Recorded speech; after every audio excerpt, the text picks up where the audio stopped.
Hi, my name's Phil Gardner and welcome to Fun with Boxes, where today I'm taking a look at a party game called That's Not a Hat. Indeed, I think that's a traffic cone, don't you? Well, what on earth is this card game all about? Well, it's for 3 to 8 players and will only take you around 15 minutes. Or if you play with me, the game will only last around a minute or perhaps even 20 seconds because I am dreadful at it, because my mind just goes to mush and goes completely blank as I play this wonderful, wonderful party game. Well, let's take a Fun with Boxes look at what you get in a game of That's Not a Hat, and then we'll set up the game and show you how it works.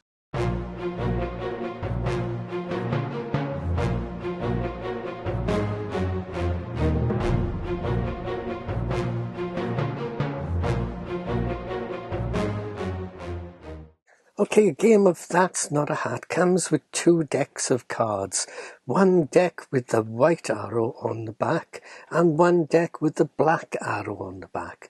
Now, if you want to play a more challenging game, then what they recommend is you separate these decks into the 2 piles and then use one of them, either one, it doesn't matter, and use one of them to play the game.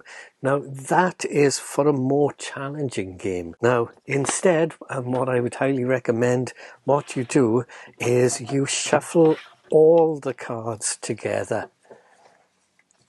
And this will give you the standard version of the game. So as you can imagine, with all these cards, you're going to have to give them a very good shuffle indeed. So let's pretend I have. Otherwise my arms are going to ache and fall off.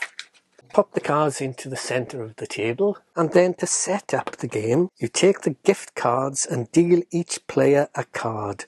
So if I pretend we're playing a 4-player game, I would give the person sat opposite me that card, person to my right that card, I'd give me this card and give this person to the left this card. And these are gift cards that we are going to be gifting each other. Now, what you will need to do is pay close attention to what cards are in front of each player. And then the player who last received a gift will begin the game. Okay, here we go. We've set up the game. We've identified who is going to start.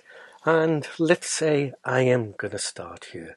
And what I would do, I would draw a new gift from the gift shop, and this is called the gift shop, the central pile of cards, and I would take the card and show it to all players, and everyone can see now that I've got a magnifying glass. And what I would do is I would have to gift this to the player following in the direction of the arrow. So I would gift this to the player on the left, and to do that I would say to them, I would like to give you a wonderful magnifying glass as a gift.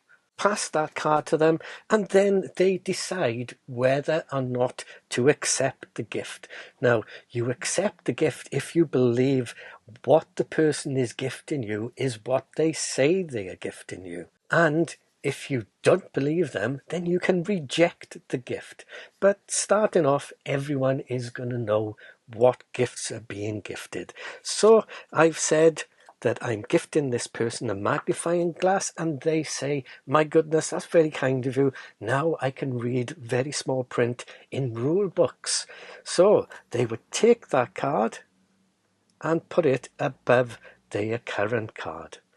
And now they have to pass on a gift as well. Now, it's very rude to re-gift a gift you've just been given. So they have to take this card, a traffic cone, flip it face down, and then they have to gift it following the direction of the arrow. So they would pass this card to me and say, Phil, I'm giving you a traffic cone. And of course I could see that indeed it was a traffic cone. So I would accept it without looking at it. That's very important.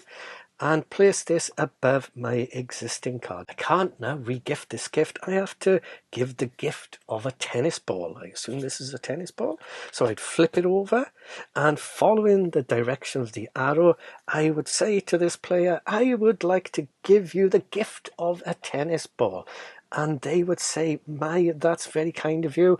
I've always wanted a tennis ball. And they would take that and put it above their existing card. And now they will need to gift this card without looking at it. And this is where things can start to unravel, because if you haven't been paying attention to what the gifts are, you're not going to do very well in this game. And as I speak, I've already forgotten what this card is. What did I have? So this person would say, I'm giving you the gift of a magnifying glass. And this person, yes, I think that's probably right. And they would pop that there. And they are now going to give their gift of a kite. And they'll pass it to this person and say, I would like to give you a kite. And this person says, that's delightful. Let's go fly one, shall we?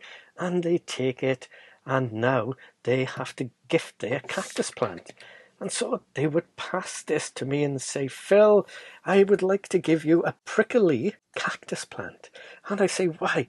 That's very kind of you. Thank you very much. And now I have to gift this one to this player over here. And I have to have paid attention to what was there. So I haven't been paying attention because I'm notorious at this game. So let's have a look. It's a traffic cone. I forgot all about that. So I could say, I will gift you, because I can't quite remember, but I remember there was definitely a tennis ball. I will gift you the gift of a tennis ball. Now, this player is wise to me and says, oh, no. I really do not believe that's a tennis ball, and they can reject it. And now what we would have to do is flip over the card, and indeed it isn't a tennis ball, it is of course a traffic cone.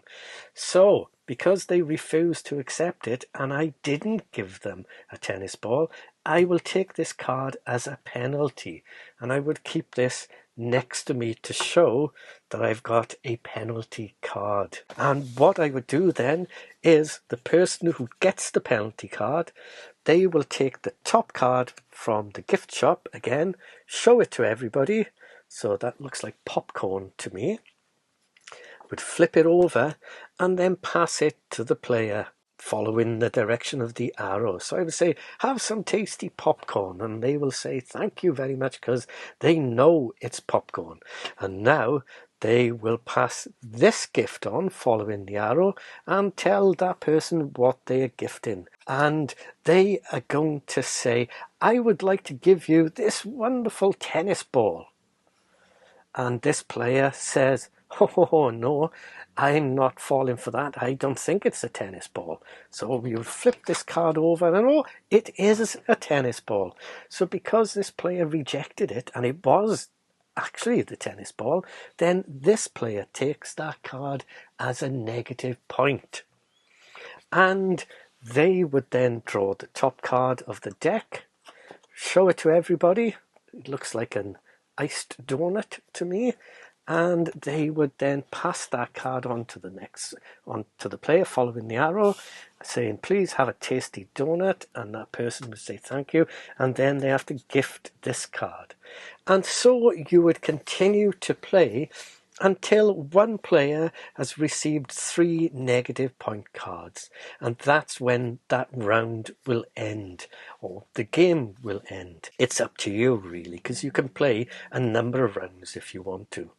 So what you would do then is you would count all the negative point cards in front of players, and the player with the lowest points will win the game.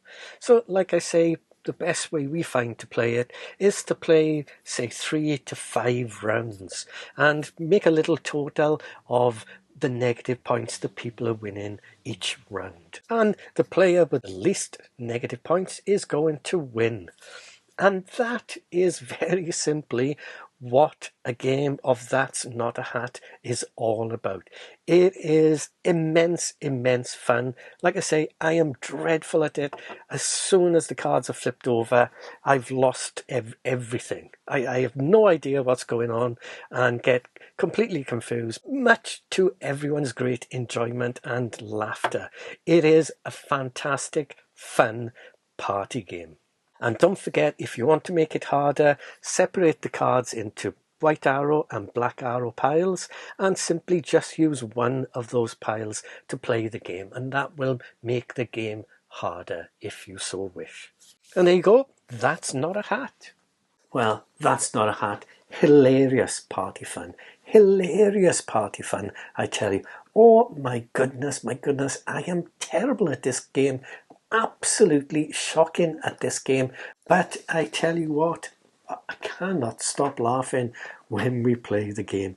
It is brilliant. You know what cards you've got in front of you. You know what cards start off in front of other people. But as soon as I flip over a card and move it, do you think I can remember what it was?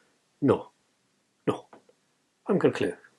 I haven't got a clue. And yet I'll be there going, bat, ball, brush, traffic cone, bat, ball, brush, traffic cone, bat, ball, brush, traffic cone, flip, move a card. But was it ball? Bat? I don't know. I think it could have been a scone. Was it a scone? Or a fire engine? I am dreadful at it. The game is so simple in its basic concepts, but oh my goodness, it plays so wonderfully well. You are just guaranteed to have an absolute blast with That's Not a Hat. A massive big Fun with Boxes thumbs up for this cracking little card game. Well, I do hope you enjoyed taking a look at this with me. If you did, please consider hitting the old like button, and also please hit that subscribe button too, because that would be marvelously fantastic if you were to, because it will help to grow the channel. And as always, thanks so much for watching. Please do take care, and bye for now.